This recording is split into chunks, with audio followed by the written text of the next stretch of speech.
Today's adventure brings us in the middle of the mountains, kung saan almost to none ang mobile signals.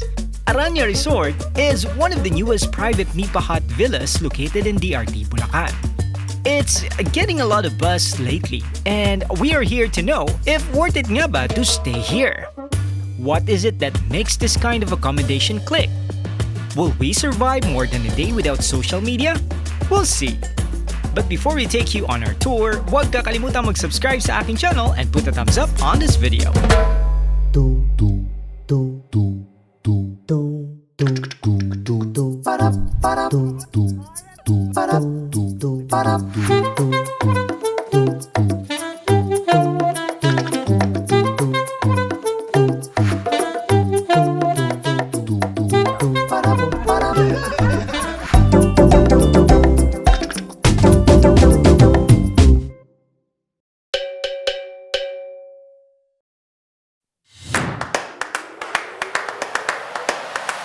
From Manila, we drove for about 3 hours to reach DRT in Bulacan. According to Google Maps, there could be two best routes when you visit the place. Tagging Ate Maida, Sanj, Daj, and Kael, we started our adventure.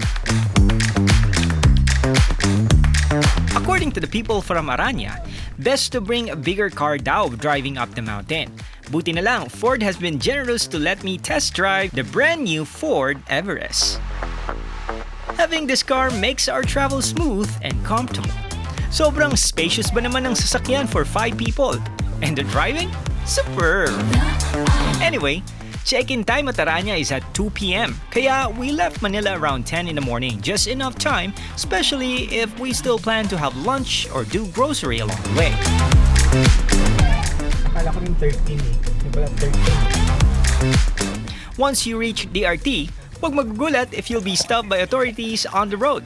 150 lahat. 150 lahat. Going in would require one to pay an environmental fee kasi. So prepare 30 pesos for each head. Aside from the resorts around the area, madami din kasi dito nag-hike. Tapos babaan natin po. Ay, Ate Minda! Bye! Bili tayo. Opo. Ate Minda! Upon arrival, a 4x4 truck was already waiting for us at the drop-off point located at Minda's Special Buko Pie. Ginawa namin si Yusa. Ano? Ay, Ate Minda! Bye, Ate Minda! Minda, sasakyan ko From here, we took another 20 minutes of crazy, bumpy ride to reach our accommodation.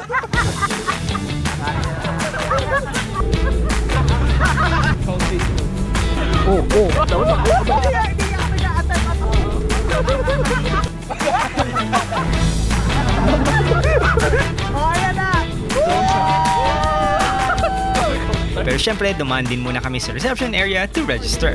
Ito na po? Ay, dito na ba?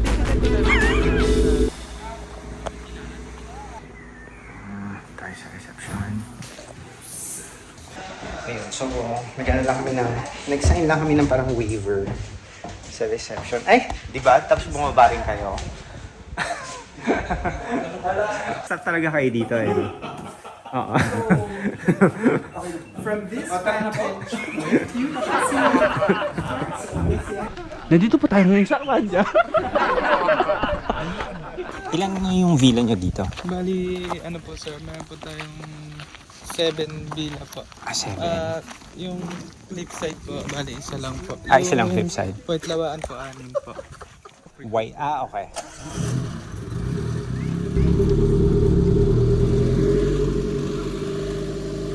Marami kayong bisita today?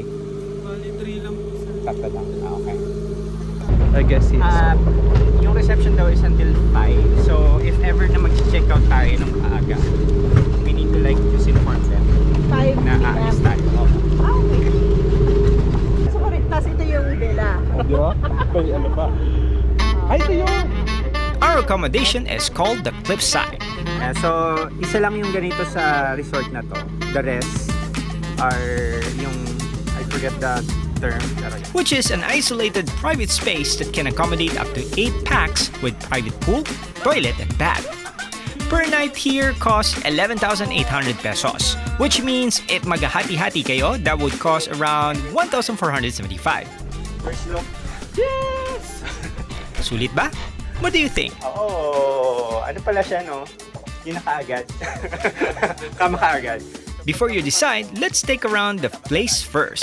Medyo maulan. Dito tayo sa Cliffside Loop. The house that we are going to stay for 3 days. But dahil nga may work ako tomorrow, let's see kung mag-stay tayo dito ng 3 days or what. Mahina yung signal. Nakakasagap naman ng signal. Naka-globe kasi ako. Mayroon akong sasagap na signal pero hindi siya yung tipong signal na can survive for the whole day or what. Parang pasulput-sulput lang yung signal ng internet. Anyway, I'm gonna give you a tour. Maulan, so bonfire. Ito ang aming private pool. And of course, we have here ang ating lope. So meron din tayo ditong parang cabana.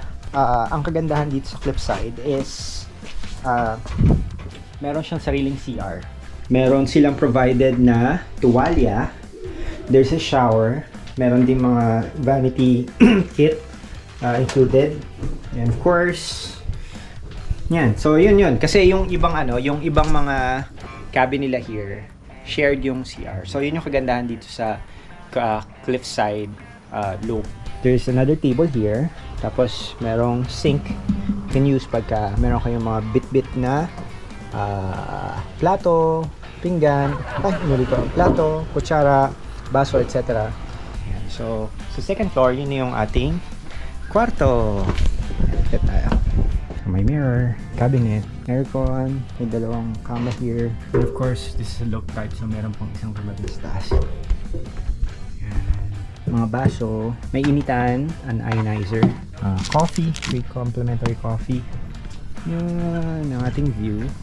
Kung gusto mong umorder ng pagkain, meron din silang telepono that you can actually use, intercom that you can actually use to call yung restaurant, as well as the desk. Yan, what else? Wala naman tayong schedule for today. Ang gagawin, just gonna play some board games. Tapos siguro tomorrow, early morning, we are going to swim. So, what can we do here? Well, aside from contemplating and enjoying the view, it is advisable to bring playing cards or board games. Remember, almost to none ang signal, though I was able to use Facebook Messenger, pero sobrang hirap na hirap ang phone ko that it drains much quicker. So, might as well set it aside and be present at the moment.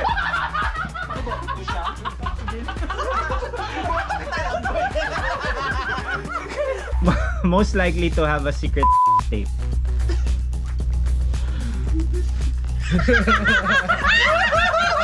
Ay, di kagaya na. Who was the last person to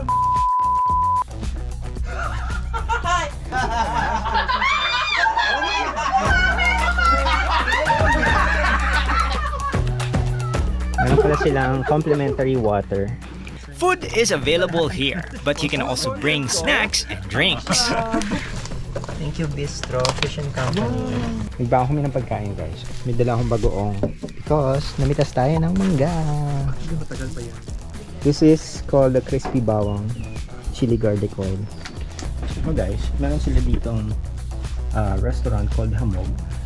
Breakfast, tusino lang ganisa tapa, golden tapa. Price is 330. Ang pinakamura nila is 165.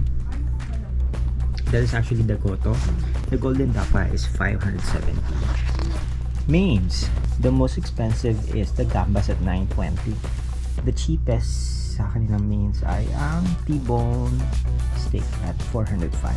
Iced tea, soda, fruit shake. The soda is 90 pesos.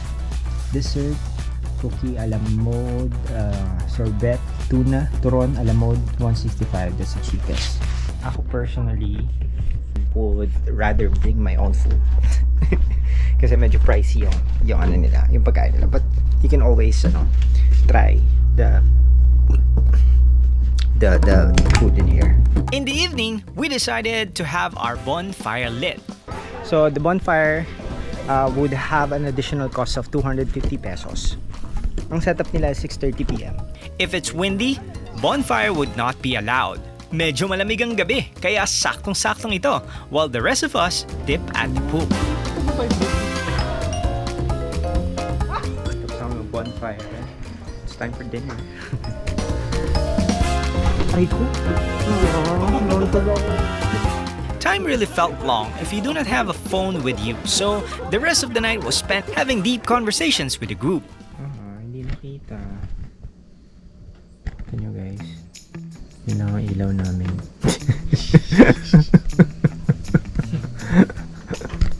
Brown out. Kanina pa yung 9 o'clock. Ayun! Congratulations! The light is back. Kuya, salamat. Kuya, kain ka muna. Pero okay lang. Not bad naman pala. Actually, kasya dito, 4 or 5. 4 or 5 tao. Kasya dito sa taas. Good night. Good night! Good night. Good night.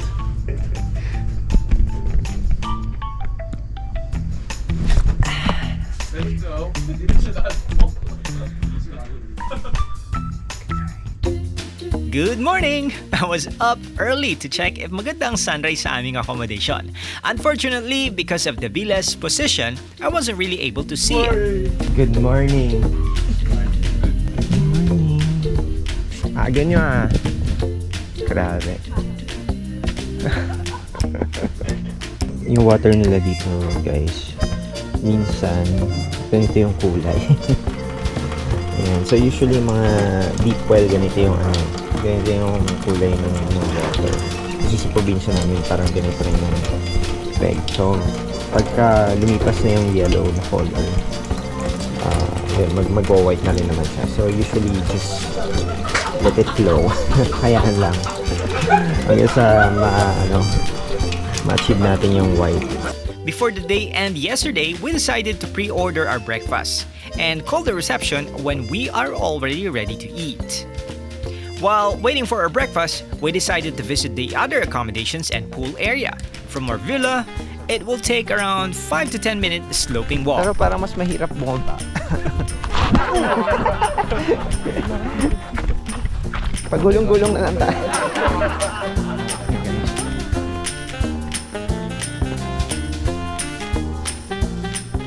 Ito yung lagoon area, tapos pwede rin mag-breakfast doon.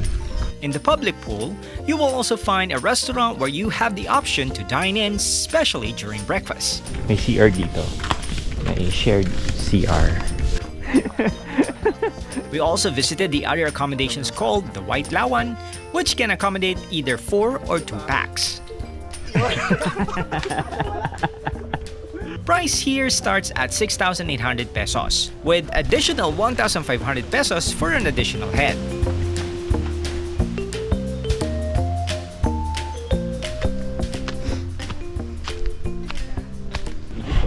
So, dumating na yung breakfast, guys. Umorder tayo sa Hamog. Kain na tayo! It's time for us to have breakfast. After breakfast, time na to take a dip in our private pool. So, yung pool actually maliit lang siya. Parang mga ilang meters pa. Siguro mga 2 meters yung width niya. Tapos siguro mga 4 or 5 meters yung haba. So, dipping pool lang talaga siya. Though pwede kang mag-swim. Though maikli lang yung lap mo. Yan. So, kasi maaga pa. Parang anong oras ba? Mga 9 o'clock pa lang. So, pag talaga walang social media and other things that you're na ginagawa, sobrang haba or tagal ng oras. And sobrang nice ng view dito while you're doing or swimming at the pool. Tapos marinig mo pa yung tunog ng hangin. Ayan, lakas diba?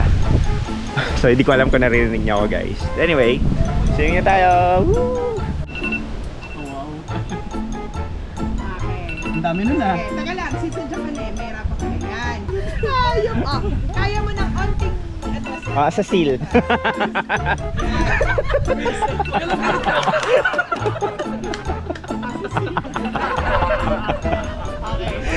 Okay. Chill na lang tayo guys. So baka umalis kami ng mas maaga. Mga 12-ish. And because mobile signal here is scarce, and I got work in the evening, our supposedly 3 days were cut short into 1. We decided to check out after lunch and decided to visit and stay at Kael's house in Bataan instead. Going back to Manila. Cherries lang. All in all, we had a great time. Answering my question, is it worth it? Definitely.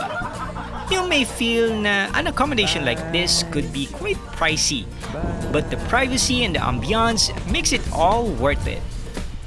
Why do it click? Well, aside from its appeal, I guess the factor that staying here would give you social media detox is also a great idea.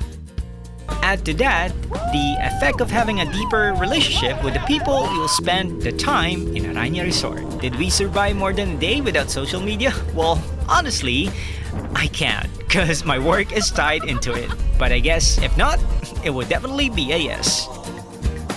On our side trip, we had early dinner at the famous Vietnamese restaurant in Morong, Bataan. We watched the sunset by the beach, visited the museums in Bataan, and took some awesome plants back home. I hope you enjoyed our trip. Do not forget to subscribe to my channel and hit that like button. Until the next one, this is Nognog City. Hasta pronto!